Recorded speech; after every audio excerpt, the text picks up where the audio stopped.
Gaza पट्टी में हाहाकार मच गया है।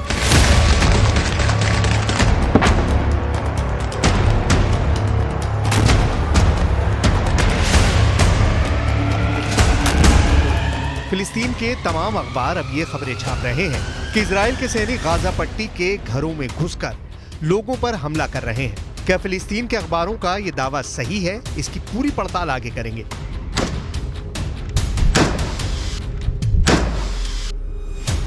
इस वक्त पूरी दुनिया में चर्चा एक ऐसी सुरंग की है जो 4 किलोमीटर लंबी है।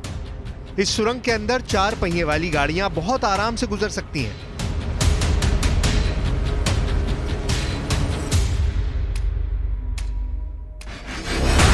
एक वीडियो भी सामने आया है जिसमें कार से अंदर जाते हुए हमास का नंबर 2 आतंकवादी नजर आ रहा है। इजराइल ने अब इस 4 किलोमीटर लंबी सुरंग पर कब्जा कर लिया है।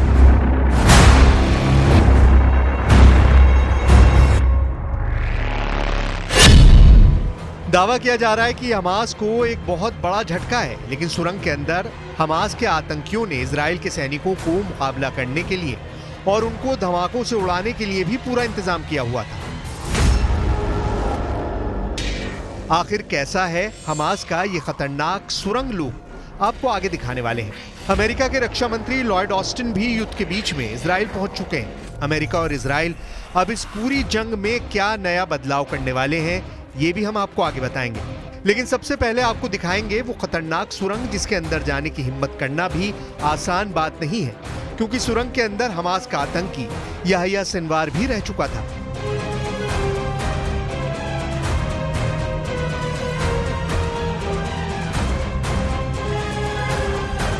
सबसे पहले आप सुरंग की तस्वीर देखिए जो कि इजराइल डिफेंस फोर्स यानी आईडीएफ ने जारी की है।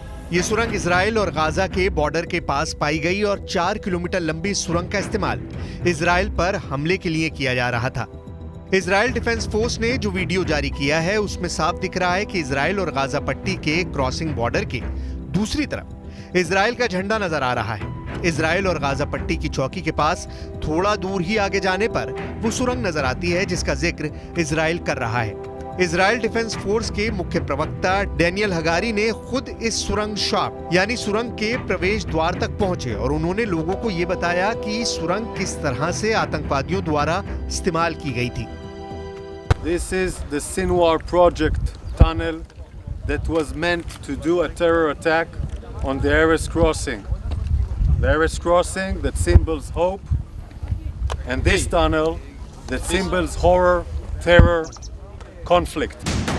इजराइल डिफेंस फोर्स लगातार गाजा पट्टी के अंदर तलाशी अभियान चला रही है और इसी तलाशी अभियान में उसे किसी 4 किलोमीटर लंबी सुरंग का एक पुराना वीडियो भी मिला है। इस पुराने वीडियो में दिखाया जा रहा है कि किस तरह से हमास के आतंकवादी बड़ी बड़ी सुरंगों का निर्माण कर रहे हैं। दरअसल इन सुरंगों को भी हमास के आतंकवादियों ने बड़ी बड़ी मशीनों से बनाया था। सबसे बड़ा सवाल ये है कि जब गाजा पट्टी पूरी तरह से ब्लॉक है और इजराइल ने नाकाबंदी कर रखी है, तो सुरंग बनाने वाली इतनी बड़ी बड़ी मशीनें गाजा पट्टी के अंदर कैसे पहुंची?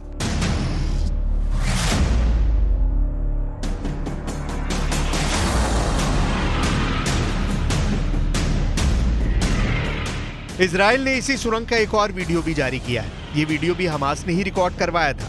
वीडियो में दिखाया जा रहा है कि हमास के नंबर 2 आतंकवादी याहिया सिनवार का भाई मोहम्मद सिनवार टनल के अंदर ही कार से सफर कर रहा है। यानी ये सुरंगें इतनी बड़ी बनाई गई थी कि इसमें कोई कार भी आसानी से गुजर सकती है। ये तस्वीरें भी उसी सुरंग की हैं जो हमास ने ही रिकॉर्ड की थी। इन तस्वीरों में दिखाया गया है कि इजराइल को घुसने से रोकने के लिए सुरंग में बम बारूद भी फिट किए गए थे। सुरंग के अंदर इस तरह के तमाम दरवाजे मौजूद थे जिन्हें खोला और बंद किया जा रहा था। सुरंग के अंदर भी कई गहरे रास्ते हैं जो हैरान करते हैं। वीडियो में दिखाया जा रहा है कि हमास के लड़ाके सुरंग की मिट्टी को एक खास उपकरण से हटा रहे हैं। हमास की सुरंग में कई छोटी जेल जैसी चीज भी मिली है जिसमें ताला भी लगाया गया है। वीडियो बहुत आश्चर्यजनक है। आखिर किस तरह से एक आतंकवादी संगठन बहुत आसानी से सुरंग के निर्माण में लगा हुआ था।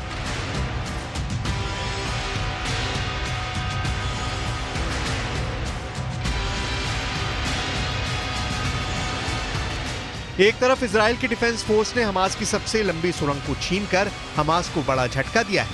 दूसरी तरफ गाजा पट्टी के लोग आज दाने दाने के लिए दुनिया की मदद पर मोहताज हो रहे हैं। गाजा पट्टी में भूखमरी लगातार बढ़ रही है। लोग अपना पेट भरने के लिए पूरी तरह से विदेशी मदद पर निर्भर हो रहे हैं। ऐसे में करीब 2 दर्जन राहत ट्रक गाजा पट्टी के अंदर प्रवेश कर चुके थे, लेकिन जैसे ही ये ट्रक गाजा पट्टी में घुसे, गाजा पट्टी के लोगों ने इस ट्रक के पीछे लटक कर खाद्य सामग्री हासिल करने की कोशिश की, जिसकी वजह से खाद्य सामग्री सड़क पर बिखर गई और गाजा पट्टी में लूट मच गई। ये तस्वीर बताती है कि इस वक्त गाजा पट्टी की हालत कितनी खराब हो चुकी है और भूख इस वक्त एक महामारी का रूप ले चुकी है।